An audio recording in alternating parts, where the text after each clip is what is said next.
recording. Button. Double tap to activate. Hi hello மக்களே, welcome back to my channel. Miruna Mannan. இந்த நிகழ்ச்சி நினைவு பெட்டகம் பார்ட் 2. இந்த பார்ட் 2 வீடியோட நம்ம பார்க்க போகிறது எங்கள் அம்மம்மாவோட ஒரு வாழ்க்கை வரலாறு தாங்க.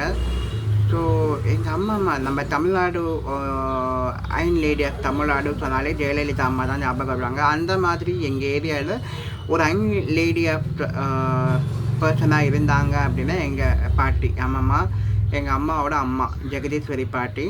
ஸோ அவங்க தன்னோட 15 வயசு, அதாவது சின்ன வயசுலேருந்தே ரொம்ப கஷ்டப்பட்டுருக்காங்க. 15 வயசில் திருமணம் ஆகியிருக்கு.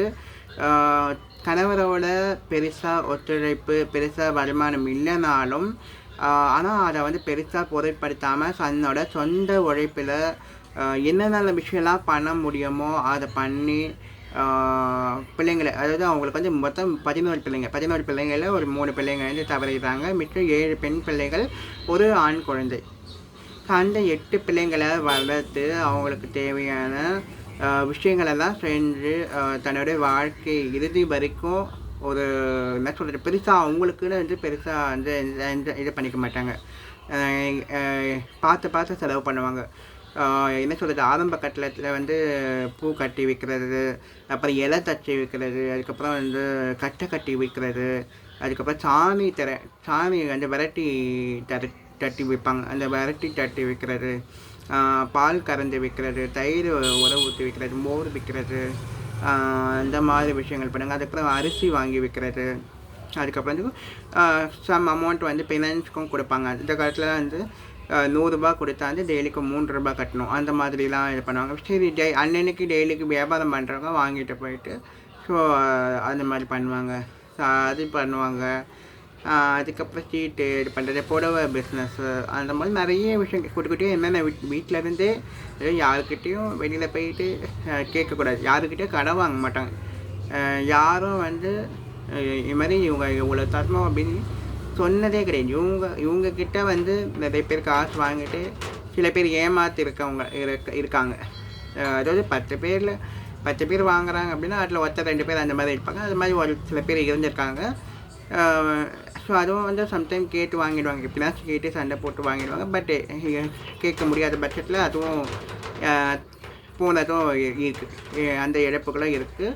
ஸோ அந்த மாதிரி விஷயங்கள்லாம் பண்ணிக்கு ஆனால் எந்த ஒரு குறையுங்க பிள்ளைங்களுக்கு எந்த ஒரு குறையும் வைக்க மாட்டாங்க. தீபாவளி, ஒரு பொங்கல், என்ன தேவை, என்ன ட்ரெஸ்ஸு தேவையோ அதுக்கு தேவையான ஆக்சசரிஸு என்னென்ன வேணுமோ எல்லாமே வாங்கி வைப்பாங்க. அதுமாதிரி ப்ரீவியஸ் எதுவுமே வந்து முன்கூட்டியே பிளான் பண்ணி செய்வாங்க. அவங்கக்கிட்ட தான் கற்றுக்கணும் நம்ம எதை திட்டமிட்டு எப்படி செய்யணும். ஒரு ஜுவல்லரி வாங்குறதாகட்டும், ஒரு பாத்திரம் வாங்குறதாகட்டும், இதுவுமே வந்து ஒரு முன்னாடியே பிளான் பண்ணி இது இப்போ தேவைப்படும், இது எப்படி தேவைப்படும் அப்படின்னு சொல்லி வாங்கி சேமித்து வைப்பாங்க.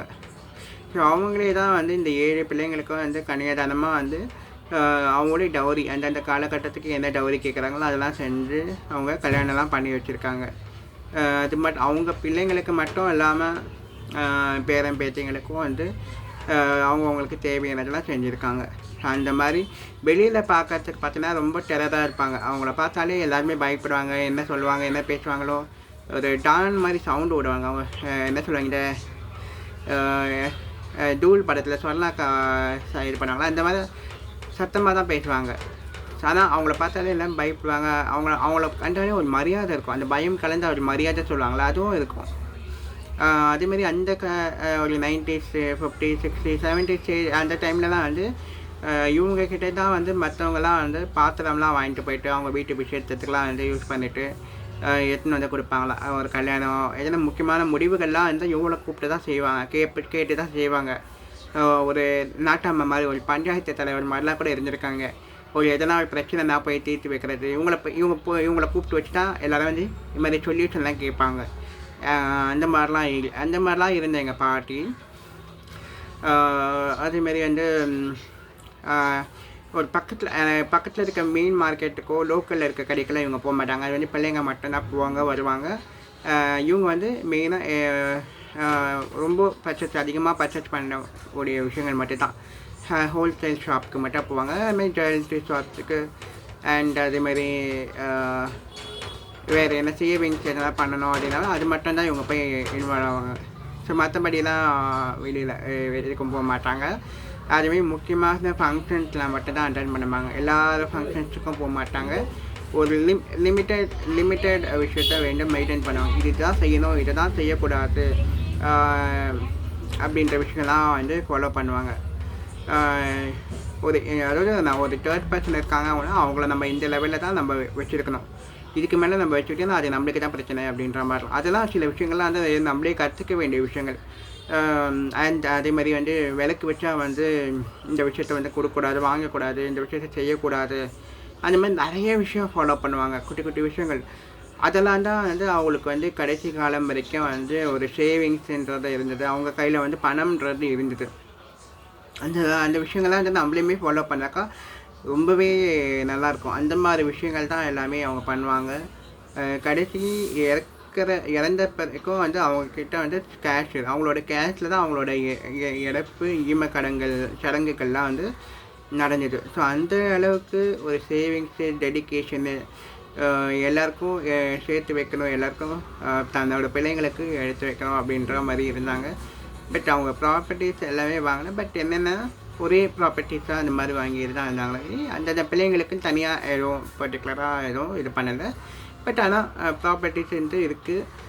அந்த மாதிரி விஷயங்கள்லாம் செஞ்சுருக்காங்க. ஆனால் என்ன சொல்கிறது, ஒரு பிளானிங், அந்த பிளானிங்கு, அந்த ஒரு டெடிக்கேஷன், இது இப்படி தான் செய்யணும், இந்த முடிவு இப்படி தான் எடுக்கணும், இது இப்படி தான் ஒரு வீடு எக்ஸாம்பிள் வந்து ஒரு வீடு கட்டுறோம், அந்த வீடு வந்து இப்படி தான் கட்டணும், இது வந்து இந்த அடிக்கி தான் பண்ணணும் அப்படின்னு சொல்லி இந்த கன்ஸ்ட்ரக்ஷன் செய்கிறவங்க கூட ஒரு நிமிஷம் யோசிப்பாங்க, நம்ம பண்ணுறது இந்த சரிதானா அப்படின்னு. அவங்களுக்கு அந்தளவுக்கு நாலேஜ் அதாவது படிப்பு அறிவு கிடையாது. ஆனால் அனுபவம், உலக அனுபவம்ன்றது பயங்கரம். ஒரு பிஹெச் லெவலுக்கு வந்து பயங்கரமான ஒரு அனுபவம் இருக்குது. எதையும் வந்து அவங்க செய்கிற விஷயமோ சரி, எதுவுமே வந்து லைஃப் லாங் வந்து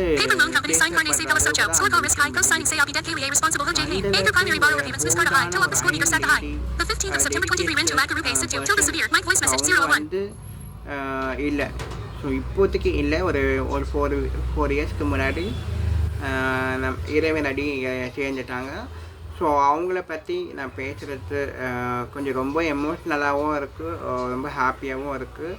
ஸோ அது மாதிரி உங்களோட நினைவுகள், உங்களோட பாட்டியாக இருக்கலாம், உங்களோட ஃப்ரெண்ட்ஸாக இருக்கலாம், உங்களோட லவ் ஒன்ஸ் யாராக வேணாலும் இருக்கலாம், அந்த நினைவுகளை இந்த ப்ரோக்ராமில் ஷேர் பண்ணணும்னு நினச்சிங்கன்னா, ஸோ என்னுடைய நம்பர் 9789996853. அகைன் சொல்கிறேன், 9789999685 இந்த நம்பருக்கு வாட்ஸ்அப்பில் வாய்ஸ் நோட்டாக போட்டு விடுங்க. உங்களுடைய ஒரு ஸ்பெஷல் நினைவுகளை தேர்வு செஞ்சு நான் இந்த ப்ரோக்ராமில் ப்ரெசென்ட் பண்ணுறேன். இந்த வீடியோ பிடிச்சிருந்தா லைக் பண்ணுங்கள், ஷேர் பண்ணுங்கள், கமெண்ட் பண்ணுங்கள். மறக்காமல் மெரினா மன்னன் சேனலை சப்ஸ்கிரைப் பண்ணிவிட்டு பாருங்கள். நன்றி, வணக்கம்.